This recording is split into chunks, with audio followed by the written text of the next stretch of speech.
মার্কিন প্রেসিডেন্ট নির্বাচনে ডেমোক্র্যাট দলের প্রার্থী কমলা হ্যারিস বলেছেন, যুক্তরাষ্ট্রে অভিবাসন সংক্রান্ত বিধি কঠোর এবং সীমান্ত দিয়ে ফ্যান্টানিল মাদকের প্রবেশ ঠেকানো তার প্রধান অগ্রাধিকারের বিষয়।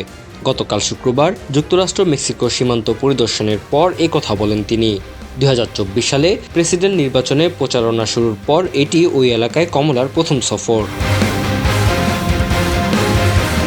গতকাল অ্যারিজোনা অঙ্গরাজ্যের সীমান্তবর্তী শহর ডগলাসে বক্তব্য দেন কমলা। ডগলাসে বাসিন্দাদের সংখ্যা 17,000-এর কম। বক্তব্যে কমলা অভিযোগ করেন, মার্কিন নাগরিকদের জীবনে অভিবাসীদের প্রভাব নিয়ে রিপাবলিকান প্রার্থী ডোনাল্ড ট্রাম্প আতঙ্ক আর বিভাজনের উত্তাপ ছড়াচ্ছেন।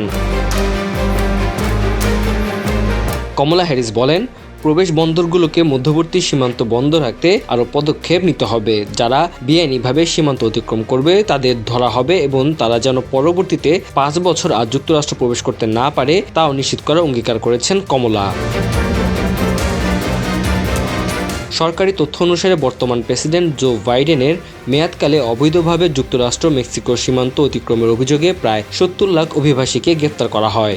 এই সংখ্যাটা রেকর্ড পর্যায়েরও বেশি। এ নিয়ে ট্রাম্প সমালোচনা করে থাকেন। তবে বাইডেন চলতি বছরের শুরুর দিকে অভিবাসন বিরোধী নিষেধাজ্ঞা ঘোষণা করার পর সীমান্ত দিয়ে অবৈধভাবে ঢুকে পড়ার ঘটনা অনেক কমেছে। হোয়াইট হাউস কর্তৃপক্ষ বলেছে, ডগলাসে শুল্ক ও সীমান্ত সুরক্ষা সংক্রান্ত কর্মকর্তাদের সঙ্গে কথা বলেছেন কমলা হ্যারিস। বারাক ওবামা প্রশাসনের সময় 2011 সালে এবং 2012 সালের মধ্যে সীমান্তে নির্মিত একটি নিরাপত্তা বেষ্টনীর কিছু অংশ ঘুরে দেখেছেন কমলা। এদিকে নিয়ম বহির্ভূত অভিবাসন ক্রমবর্ধমান প্রবণতার জন্য গতকাল কমলা হ্যারিসকে দায়ী করেছেন ট্রাম্প।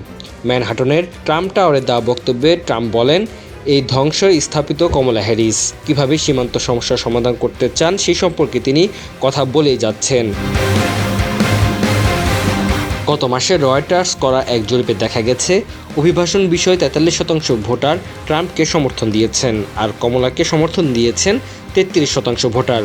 বাকি 24%-এর মধ্যে কেউ কেউ বুঝতে পারছেন না কাকে সমর্থন দেবেন। কেউ আবার উত্তর দিতে রাজি হননি, আবার কেউ অন্যকে সমর্থনও দিয়েছেন। Tanzil Hasnat, MCTV, US।